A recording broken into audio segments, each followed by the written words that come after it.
Un jour, il était en Italie. Bonsoir. Oh, Hachem. Ah, tu sais, donner les leçons. Ah, Il a pris le train dans une des gares.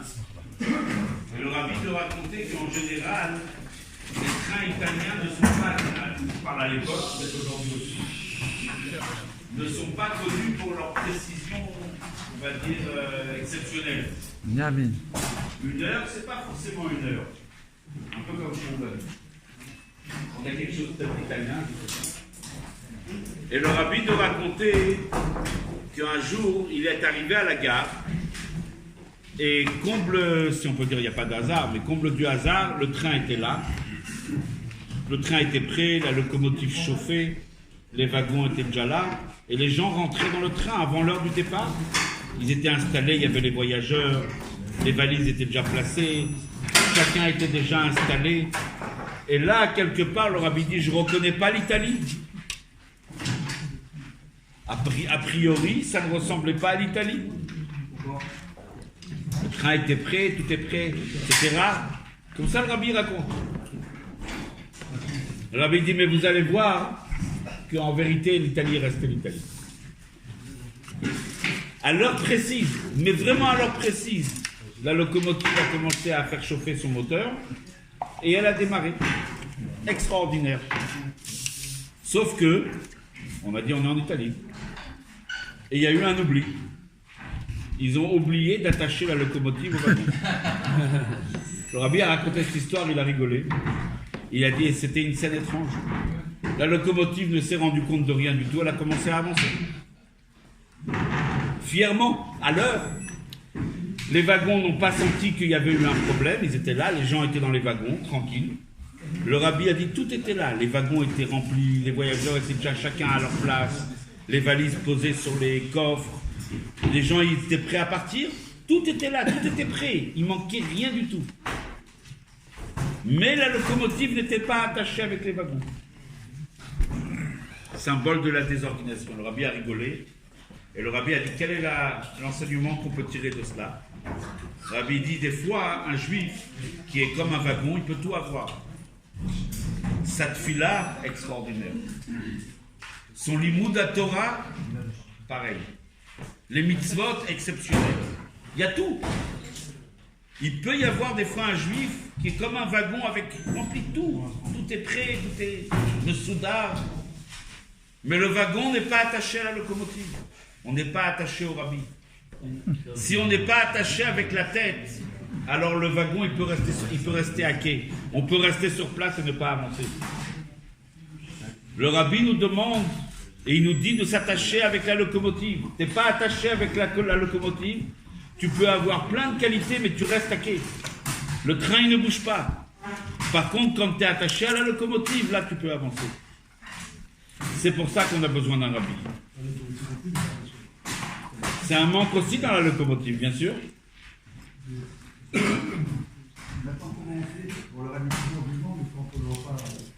C'est une très très bonne question, cher ami. On est là ce soir pour ça. Justement, bravo. Alors voilà, on se trouve maintenant des wagons et on doit s'attacher au rabbi. D'abord, ça a commencé à Shinoud Aleph. On a demandé au rabbi d'être le rabbi. On a supplié, on a remué ciel et terre pour que le rabbi accepte d'être le rabbi. Les années ont passé. Notre travail, c'est de s'attacher, faire ce que le rabbi demande, d'être lié avec lui. Si on n'est pas lié, il manque quelque chose. Un chassid doit être lié avec le rabbi. La première chose, comment on est lié avec le rabbi, d'accomplir ce qu'il nous demande. Un fameux Hayom Yom, où le rabbi précédent dit à Shoel, Bamei, Kashrut, Elai, Meachar, She'eini, Mekiro, Panim. Quelqu'un qui me demande comment je peux m'attacher, comment il peut s'attacher à moi si je ne le connais pas. Le rabbi précédent, il dit des choses très claires. Le rabbi le ramène dans le Hayom Yom, étudier mes textes, accomplir mes directives, s'associer aux chassidim, faire des fabrengen. Être un chassid et faire ce que le rabbi demande, ça c'est la kashrut. Le rabbi a rajouté une couche supplémentaire dans la sikha de Shabbat Parashat Vaera Tafshinonbet. Le rabbi définit la kashrut. Je crois que nous tous ici, on veut tous des brachot. On veut des brachot pour la santé, la parnassa, les enfants, tout ce qu'on a besoin. Ces brachot, elles viennent du rabbi. Mais il faut s'attacher au rabbi. Et le rabbi a défini d'une façon très claire quel est l'attachement. Le rabbi ne demande pas plus ni moins qu'un attachement total. Et je vais vous dire les mots du rabbi. On va citer les mots du rabbi. Metziuto vechol inyanav bakol mikol kol. L'existence de chacun et tout ce qu'il a, vechol inyanav, toutes ses occupations, tout ce qu'il possède, tout ce qu'il a, tout ce qu'il est. Naasim Kodesh le Nasi Ador, deviennent sacrés au Nasi Ador. On consacre tout ce qu'on a, nos forces intimes, nos forces révélées. Tout ce qu'on a, on consacre au Nasi Ador. Ça, c'est la Kashrut. Et comment? Comment on peut tout consacrer? À l'Yedézé, il y a un moyen très simple. Chez Naasim Chadurim, on est pénétré Bekiyum Shlichuto Shel Nasi Ador. On est pénétré par la Shlichut, la mission que nous a donnée le Nasi Ador. Quelqu'un qui est pénétré par cette mission, il est attaché au Rabbi. À ce moment-là, il est consacré au Rabbi, plus qu'attaché encore. Et c'est quoi la mission principale du Rabbi? Nous dit le Rabbi. C'est quoi sa Shlichut? C'est le Inyan de la vie, l'Yemot à Mashiach. C'est d'amener Mashiach. Aujourd'hui, on doit mettre tous nos efforts pour amener la Géoula, pour amener Mashiach. Le Rabbi nous a dit dans le Mahamar, dans son premier discours, des mots extraordinaires. Il nous a dit, si on regarde bien dans le Mahamar et après le Mahamar, le Rabbi nous a dit deux choses très intéressantes, qui peuvent paraître contradictoires.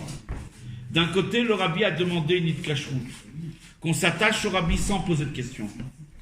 Qu'on ne se mêle pas des ignanim du Rabbi, c'était les mots du Rabbi. Qu'on n'interfère pas, que lui nous demande quelque chose qu'on le fasse, sans se poser de questions.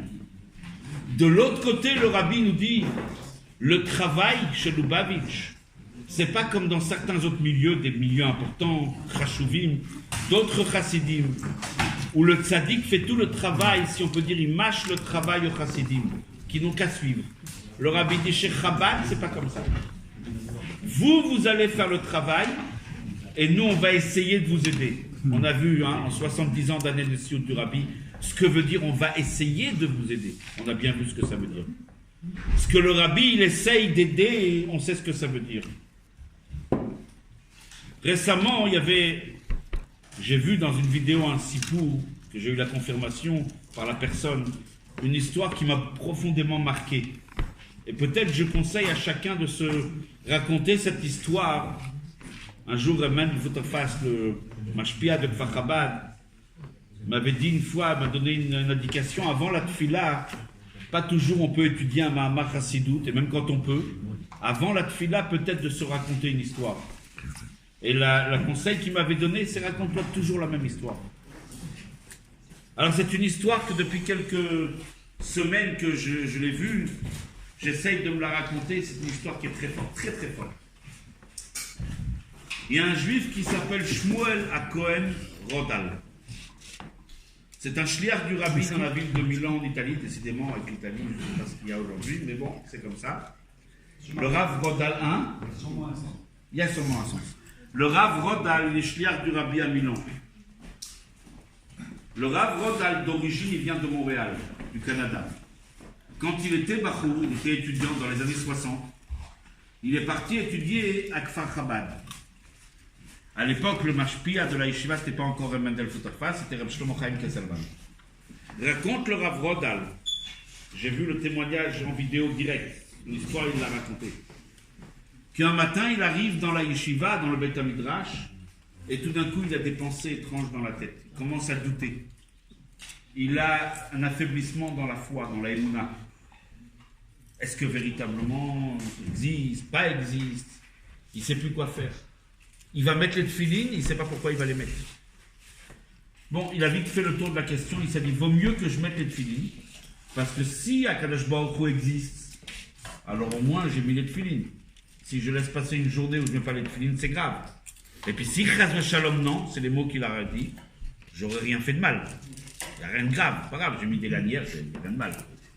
Voilà où il en était arrivé. Il a vu sa tête qui était perturbée. Au bout de quelques temps, il vient voir, c'est du moins son mashpia, Reb Shlomo Chaim Kesselman qui l'appelle, et qui lui dit, je te sens très perturbé.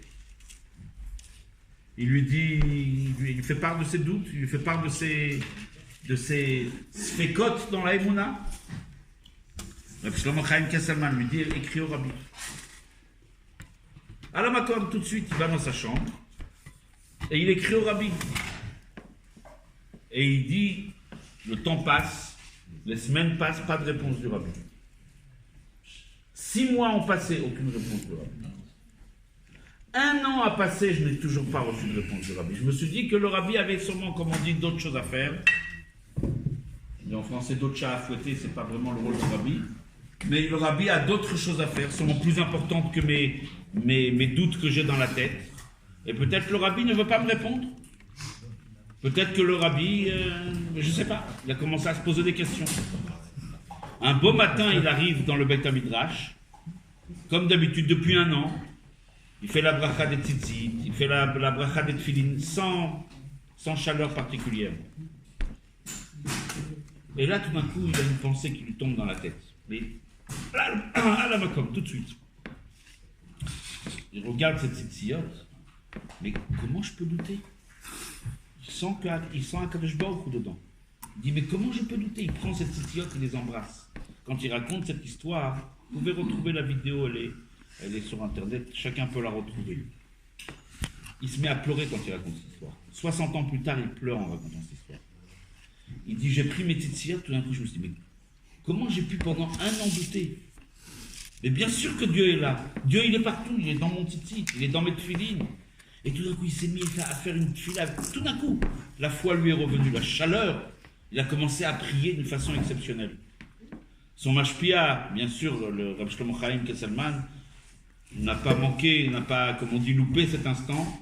Il l'a appelé, il lui a dit qu'est-ce qui s'est passé, et il lui raconte. Rav Shlomo Chaim lui dit, je te demanderai 2 choses.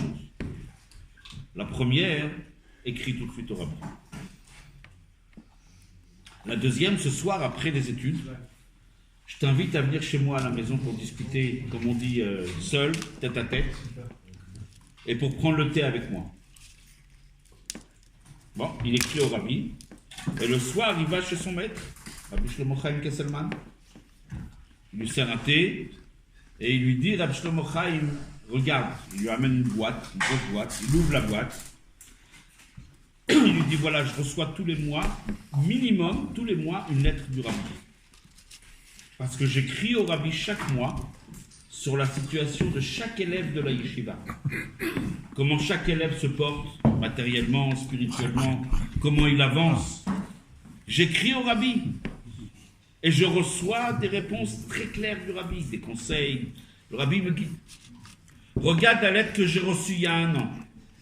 Il regarde, en bas, le rabbi demande, comment va ton élève Shmuel à Cohen Rodal? Le rabbi ne lui a pas répondu à lui. Mais le rabbi, il était derrière. Il était au courant, il voulait se renseigner et savoir exactement ce qui se passe avec cet élève. Il lui dit, maintenant, regarde la lettre que j'ai reçue, la lettre suivante. La même question, le rabbi demande, qu'est-ce qui se passe? Qu'en est-il de Shmuel à Cohen Rodal? Pendant 1 année, il lui a montré qu'il y avait des dizaines de lettres où le rabbi n'a pas arrêté d'être derrière et de mentionner. Et là, tout d'un coup, Shmuel Rodal commence à comprendre. Si tout d'un coup, la Emouna lui est revenue, ce n'est pas par le fait du hasard.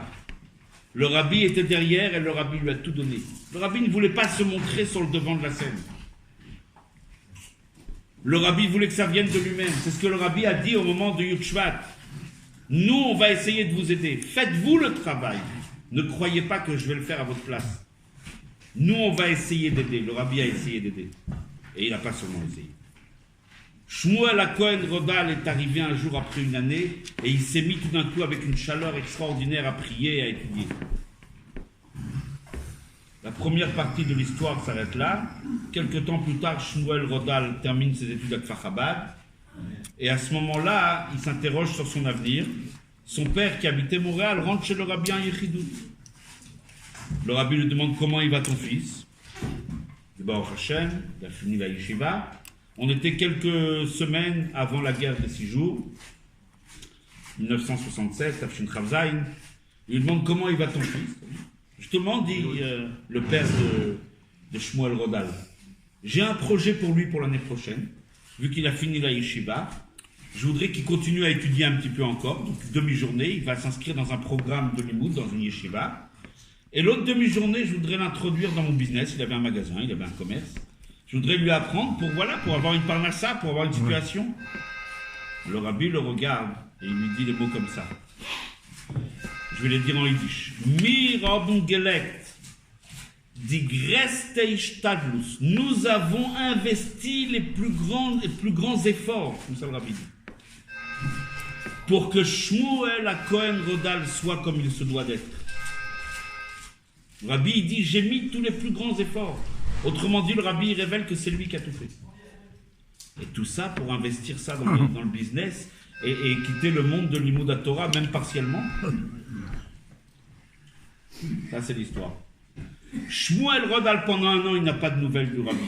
Il n'a pas de nouvelles du Rabbi parce que le Rabbi il veut que le travail soit fait par chacun. On ne va pas pousser quelqu'un, le prendre par la main. Quelqu'un doit se motiver lui-même. Mais le Rabbi dit, j'ai mis des graisses les plus grands efforts j'ai fait pour lui. Et le Rabbi l'a rajouté, il a dit dans la phrase, milemala ou milemata. J'ai fait des efforts en haut et en bas. Je ne sais pas ce que ça veut dire. Chacun peut essayer de traduire spirituellement, matériellement. Le Rabbi il témoigne et il dit, j'ai fait les plus grands efforts. Les plus grands efforts pour que Shmuel soit comme il se doit. Et toi, tu veux dépenser ces efforts pour rien. On a ici exactement tout le sens des paroles du Rabbi. Le Rabbi dit, je fais tout ce que j'ai à faire. Mais c'est à vous de faire le travail. Le Rabbi nous dit après ce Mahamar extraordinaire de Bati Megani, vous croyez que maintenant il aura dit ces mots-là, ça y est, vous allez rentrer chez vous tranquille, on a un Rabbi super, bravo, et ça y est, vous allez me laisser faire tout le travail. Vous vous trompez. Le travail, c'est vous qui allez le faire. Moi, je vais essayer d'aider, dit le Rabbi. On sait ce que ça veut dire essayer d'aider. Le Rabbi, il est derrière chacun d'entre nous. S'il y a quelqu'un qui a un problème, qui s'adresse au Rabbi, le Rabbi est derrière et le Rabbi nous soutient. Mais le Rabbi veut que le travail vienne de nous-mêmes. En même temps, le Rabbi dit il faut se soumettre au Rabbi. C'est pas contradictoire. On doit lui faire confiance, se soumettre à lui. Les efforts, on doit les faire nous. Mais la confiance, on doit lui donner.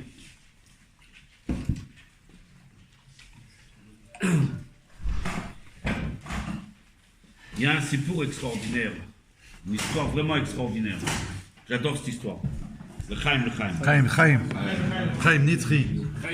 On va un peu chauffer l'affaire. Ouais. Après, on va raconter l'histoire.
Oh, il y a des jumelles.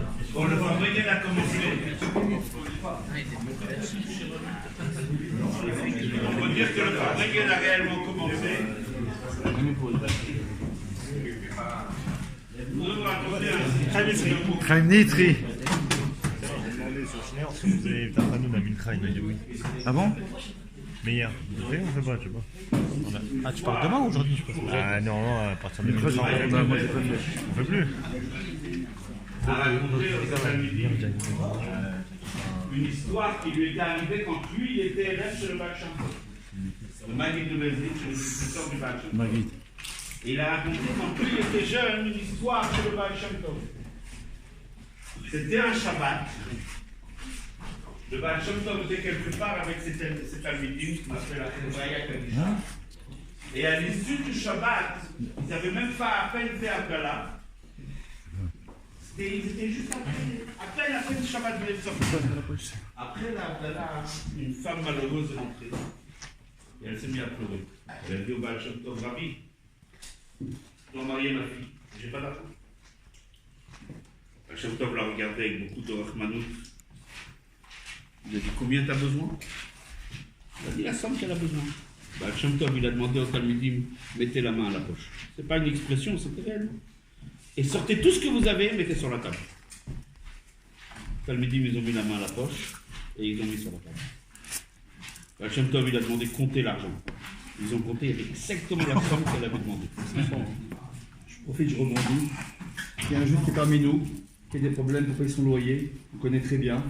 Et voilà, ce genre, il a besoin de 200 € pour aider. Voilà, on peut mettre dans la boîte ici, on lui donnera discrètement à la fin de faire magasin de station. Ça, c'est joindre l'utile à l'agréable. Massé Bepoel, la Massé Oika. Alors, oh, il a mis tout ce qu'il y avait dans la poche. La carte de crédit, t'as pas vu? Je les ai amenés, non, parce que je sais pas si elle fonctionne, quoi. Mais ça, c'est sûr que ça fonctionne. Alors écoute J'ai pris ça, j'ai dit ça va servir ce soir. J'ai pris une écoute la fin de poignée. l'histoire, tu verras. Alors, ils ont compté, il y avait exactement la somme. La femme en question était heureuse. Et à ce moment-là, bien sûr, elle a pu prendre l'argent et faire le mariage qu'elle souhaitait à sa fille. Lorsque le maître a raconté cette histoire à ses élèves, il leur a posé une question. Il leur a demandé quelle leçon vous pouvez tirer de cette histoire. Alors les premiers élèves ont dit, ben, c'est simple. Le Baal Shem Tov ici a fait un miracle exceptionnel. De cette histoire, on voit la grandeur du Baal Shem Tov. C'était le Motzei Shabbat. Ils n'avaient même pas encore fait Abdallah, à peine. Ils n'avaient pas d'argent dans les poches. Le Baal Shem Tov a fait un miracle. Ils avaient l'argent dans la poche. Waouh! Le Maguid a dit c'est vrai. Le Maguid a dit c'est vrai. C'est extraordinaire. Mais des histoires comme ça, le Baal Shem Tov, il y en a plein, c'est pas un problème. Le Baal Shem Tov, il est habitué à ce genre de miracle. De faire qu'il n'y avait pas d'argent dans les poches, de faire qu'il y a de l'argent, c'est le Baal Shem Tov, ça va. Le Maguid, il a dit, il y a quelque chose de plus fort. Alors il y en a un qui a levé la main, il a dit, je sais, Rabbi. c'est qu'il y avait exactement la somme qu'il fallait. Ça, c'est le plus grand miracle. Le Maguide, il lui fait ta raison. Mais en fin de compte, venant du Baal Shem Tov, c'est pas non plus une question. C'est normal que venant du Baal Shem Tov, s'il a fait qu'il y avait l'argent dans les poches, que cet argent-là, en le comptant, ça soit pile la somme qu'il avait besoin. C'est pas ça la grandeur du Baal Shem Tov. Est-ce qu'il y a des personnes qui ont posé la question justement qu'elles n'avaient pas la somme en question? Attendez. Alors, pour cela, le Maguide de Mezrich a dit à cet Talmidim, c'est pas ça la force du Baal Shem Tov. Quelle est la force du Baal Shem Tov? Alors il y en a un qui a levé la main. Il a dit je sais. C'est que si déjà le Baal Shem Tov il a fait un miracle, si déjà le Baal Shem Tov a fait un miracle que l'argent qui n'existait pas dans les poches, c'était Motzei Shabbat, que cet argent-là se trouve dans les poches, le Baal Shem Tov aurait pu faire mieux. Il aurait pu faire que c'est lui qui a cet argent dans sa poche à lui. Pourquoi il a fait en sorte que tout le monde ait l'argent dans la poche? Parce qu'il a voulu partager la mitzvah avec tout le monde. Ça, c'est la grandeur du Baal Shem Tov. Il aurait pu faire le miracle tout seul. Le Baal Shem Tov n'a pas souhaité faire le miracle tout seul. La mitzvah, il veut la partager avec les autres. Ça, c'est la grandeur du Baal Shem Tov. Le Maguide de Mezrich a regardé cet élève et il lui a dit, t'as raison. Tu as parfaitement raison. Tu as parfaitement raison, mais ce n'est pas la grandeur du Baal Shem Tov. Du moins, ce n'est pas ça la morale de l'histoire. Alors, c'est quoi la morale de l'histoire? Le Maguide de Mezrich a dit la morale est la suivante. C'est que cette histoire ne met pas en exergue, ne met pas en valeur la grandeur du Baal Shem Tov. Il n'y a pas besoin d'histoire comme ça pour témoigner de la grandeur du Baal Shem Tov. Cette histoire, elle met en valeur la grandeur de ses élèves. Eux, ils venaient de quitter Shabbat. Ils n'avaient pas d'argent dans la poche. Quand le Baal Shem Tov leur a dit « mettez la main à la poche et sortez ce que vous avez », ils auraient dû dire « Rabbi, on est encore en habit de Shabbat, on vient de faire à peine Havdalah, on n'a pas d'argent dans la poche. » Le Baal Shem Tov leur a dit « mettez la main à la poche, tout ce que vous avez, mettez au milieu pour aider cette femme. » Et eux, en sachant évidemment qu'ils n'avaient pas cet argent, ils ont mis la main à la poche, ils ont sorti cet argent. La grandeur des élèves du Baal Shem Tov. Écoutez, moi, cette histoire-là, je réfléchis un petit peu et je vais vous donner un petit peu ma façon de voir cette histoire. C'est personnel. C'est Shabbat, ils sont sortis Shabbat, ils ont quand même mis. Le Baal Shem Tov, il existe dans chaque génération. Dans chaque génération, il y a des tzadikim. Il y a des rabbanim. On doit obéir, on doit écouter. Il y a un Asiyador. Le rabbi nous demande, le rabbi Yudshvat, il a pris la Nessiout. Et il nous demande un travail. Il nous dit, bien sûr que c'est Dor Hashvi, je ne suis pas tout seul. Je vous demande d'être mes associés pour amener la Géoula dans le monde, amener la lumière définitive dans ce bas monde. Amshachat Ashrina le Mata Baolam d'une façon pérenne, durable, visible. Mais je vous demande de faire le travail avec moi. Et là vient la question. Le rabbi demande, mettez la main à la poche. Chacun doit participer. Qu'est-ce qu'on doit faire? Mettre la main à la poche, donner toute notre fatigue, toute notre peine, tous nos efforts. Comme Chazal, ils disent, Rachamana libabaï. Akadosh Baruch Hu, il veut le cœur, il veut qu'on donne tout ce qu'on a. Quand on dit Ve'afta et Hashem Elokecha b'chol levavcha, de tout ton cœur, sans rentrer dans les pérouchim, ça veut dire sincèrement avec tout le cœur, avec toute la chayout, tout l'investissement. Bon, on fait une pratique quand le rabbi nous demande d'amener la Géoula dans le monde et que c'est notre travail, c'est pas seulement le sien. Alors on doit faire ça avec tous nos efforts.